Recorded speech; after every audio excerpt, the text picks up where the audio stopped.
യേശുക്രിസ്തു മടങ്ങി വരുവാനുള്ള സമയമായിരിക്കുന്നു. ആകയാൽ പ്രിയപ്പെട്ടവരെ, നിങ്ങൾ ഉന്നത പാപങ്ങളെ താട്ടി ഹൃദയങ്ങളെ വിട്ട് മാനസാന്തരപ്പെട്ടുകൊള്ളുവിന്. സ്നാനമേറ്റ് യേശുക്രിസ്തുവിന്റെ ആത്മാവിനെ പ്രാപിച്ച് ദൈവത്തിന്റെ മക്കളും വിശുദ്ധരുമായിട്ട് സ്വർഗത്തിന് അവകാശികളായിട്ട് തീർന്നുകൊള്ളുവിന്. ഈ കാണുന്ന മലനിരകൾ നാളെ ഇല്ലാതെയായിട്ട് തീരും. ആകാശത്തിൽ ജ്വലിച്ചു നിൽക്കുന്ന സൂര്യൻ നാളെ കെട്ടുപോകും. അതേ സൂര്യചന്ദ്ര നക്ഷത്ര ബിംബങ്ങൾ ഇല്ലാതെയായിട്ട് തീരും. ഭൂമി പാഴും ശൂന്യമായിട്ട് മാറ്റുമെന്നുള്ളതല്ല, ഭൂമി തന്നെ ഇല്ലാതായിട്ട് തീരും. ലോകമില്ലാതെയായിട്ട് തീരും.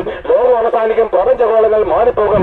ഊണും മുഴക്കത്തോട് ഒഴിഞ്ഞു പോകും. പ്രിയപ്പെട്ടവരെ, ഈ കണ്ണുകൊണ്ട് കാണുന്നത് മുഴുവൻ നശിച്ചില്ലാതെയായിട്ട് തീരും. എന്നാൽ നോക്കുവിന്, ഇന്ന് നിങ്ങൾ മാനസാന്തരപ്പെടുന്നുവെങ്കിൽ, ഇന്ന് സ്നാനമേറ്റ് യേശുക്രിസ്തുവിനോട് ജീവിക്കുന്നുവെങ്കിൽ, നാളെ മരിച്ചു പോകുന്ന ഈ ശരീരത്തോടു കൂടി നമ്മൾ ഇന്ന് അടക്കപ്പെട്ടാലും സാരമില്ല.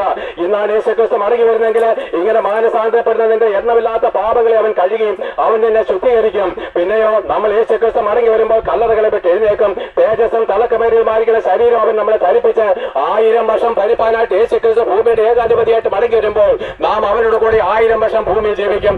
1000 വർഷത്തിന് ശേഷം ലോകം അവസാനിക്കുമ്പോൾ നമ്മൾ സ്വർഗത്തിലേക്ക് പറന്നു പോകും. അതേ പ്രിയപ്പെട്ട, ലോകാവസാനത്തിന് ശേഷവും നമ്മൾ സന്തോഷാധിക്യത്തെ നിറയും. എന്നേക്കും ജീവിക്കുന്ന അതാണ് നിത്യജീവൻ എന്ന് പറയുന്നത്.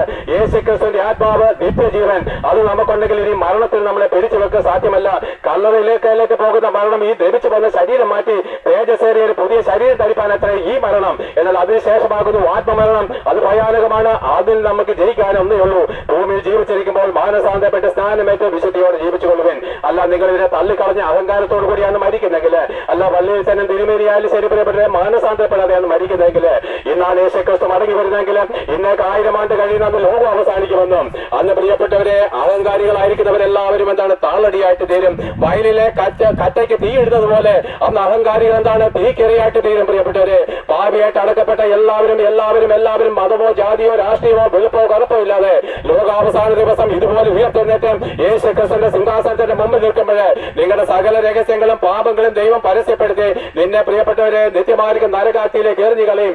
അയ്യോ, നരകത്തിൽ നിന്നെ വീണ്ടെടുപ്പാൻ ഒരു മതപുരോഹിതന്മാരുടെയും കള്ള ഉപദേശത്തിനോ ധൂപ്രാർത്ഥനയ്ക്കോ കഴിയത്തില്ല. പിണ്ടാടിയത്തിൽ നിന്നെ രക്ഷിപ്പാൻ കഴിയത്തില്ല. ആ നരകാഗ്നിയിലേക്ക് നീ നിന്റെ കുഞ്ഞുങ്ങളും എറിയപ്പെട്ടാൽ ഒരു മടങ്ങി വരവില്ല. അന്ന് സൂര്യനില്ലാത്തതുകൊണ്ട് കാലമില്ല. പ്രിയപ്പെട്ടവരെ, അയ്യോ, ഞങ്ങൾ കരഞ്ഞുകൊണ്ട് നിലവിളിയോടെ പ്രസംഗിക്കുന്നു. ഒരു ഭയങ്കരമായിരിക്കുന്ന ന്യായവിധി മനുഷ്യപുത്രന്മാരെ നിങ്ങളെ തേടി വരുമ്പോൾ, അയ്യോ, നിങ്ങൾ മാനസാന്തരപ്പെട്ട് തിരിഞ്ഞ ന്യായവിധിയെ ജയിച്ചുകൊള്ളുവിന്. ആ നിത്യ നരകാഗ്നിയിൽ നിങ്ങൾ വീണ്ടെടുക്കപ്പെടുന്നതിന്, ആ നരകാഗ്നിയിലേക്ക് നമ്മൾ എറിയപ്പെട്ടു കഴിഞ്ഞാൽ ഒരു നാളും ഒരു മടങ്ങി വരവില്ല. എത്ര കോടി വർഷം അതൊരു കണക്കില്ലാത്തത് കൊണ്ട് ഉന്നത പാപങ്ങളെ താഴ്ത്തുവിൻ, ഹൃദയങ്ങളെ വിട്ട് മാനസാന്തരപ്പെടുമെന്ന് ഘോഷിച്ചുകൊണ്ട് പ്രസംഗം നിർത്തുന്നു.